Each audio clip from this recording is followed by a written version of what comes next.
Hello everyone. Welcome back to the video on my storytime and vlogging channel. So let's continue reading Soccer Duel by Matt Christopher on page 120, chapter 19 on page 120. Let's continue. Rennie had just gotten off the phone with Jordan Wu. For half an hour, he'd been trying to convince Jordan that the Hornets still had a chance to win the championship. Not unless Bryce comes down with appendicitis or something, Jordan moaned. Did you see him today? Forget it. We've beaten them 2 out of 3, Rennie pointed out. I just had a bad game, that's all. You had a bad game? I don't call getting 2 goals a bad game. Ha! I wish I could score a goal just once. It was only 1 goal, Rennie corrected him. I just saw John on the other one. Big deal, Jordan said. It was the rest of us who stunk up the joint. Did you see how our midfield and defense collapsed when Bryce came at them? Not really, Rennie said. I was busy trying to get them free downhill. I was busy trying to get free downfield. And on it went, until finally he told Jordan he had to get off the phone. The call had made his head swim, so he had to go for a walk. Out of habit, he headed for the soccer field. He was rounding the corner of the clubhouse when he ran smack into Bryce. The two boys stared at each other. Hey, Bryce said finally. What's up? Rennie shrugged. Just had to take a walk, that's all. Me too, Bryce squinted at the setting sun. Listen, want to go get a bite to eat? Maybe Conroy's? Rennie was surprised but tried to hide it. Yeah, alright, he replied as nonchalantly as he could. Soon they were walking down the street side by side. They were walking down the street side by side silently. Rennie waited for Bryce to say something. Finally he did. I saw you after the game today. You look kind of down.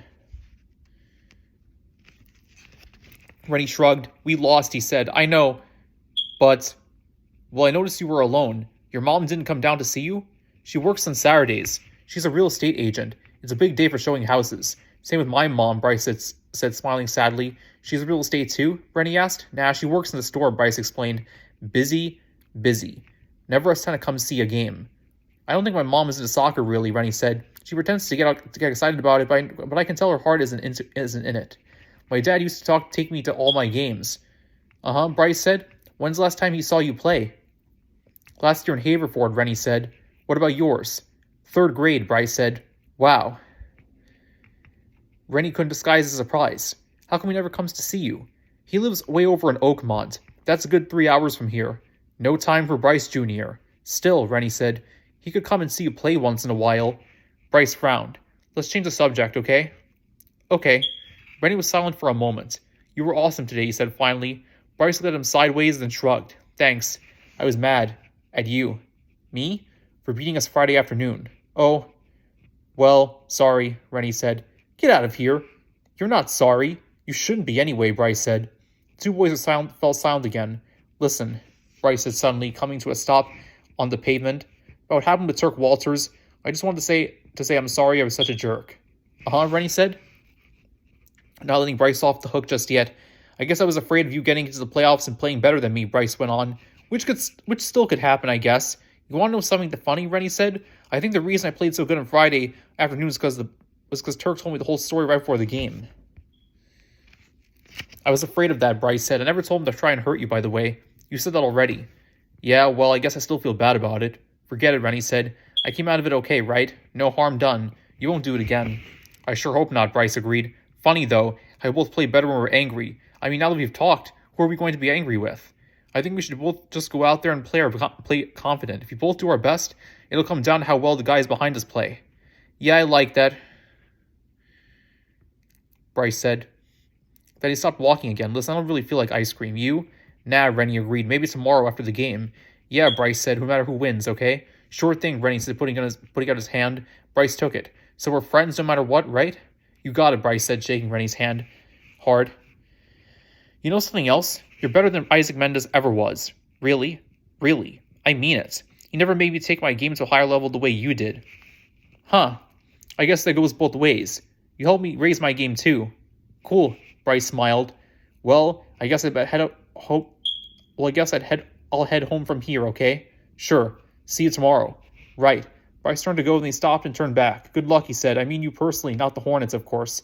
Of course. Good luck to you too. See you on the field.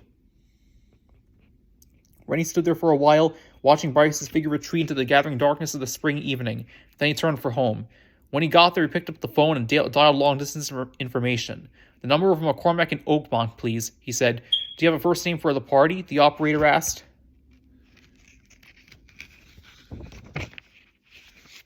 Can you give me all of them? I have 27 McCormacks, an Oak Monster, and 15 McCormacks. Would you like all of them? No, I guess not, Rennie said, defeated.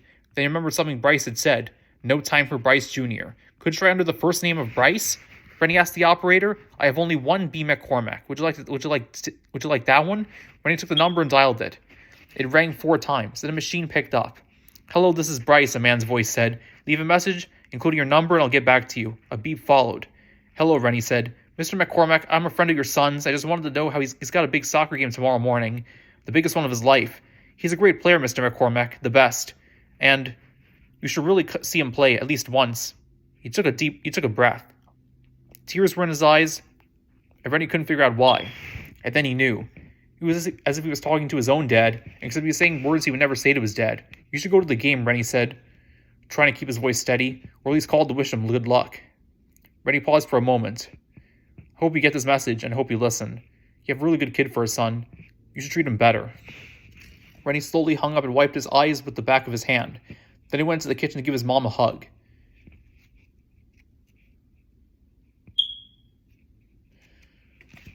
Okay, so that's chapter 19 of Soccer Duel with Matt Christopher, pages 120 to 127. Take care, everybody. I know the video from my Storytime channel.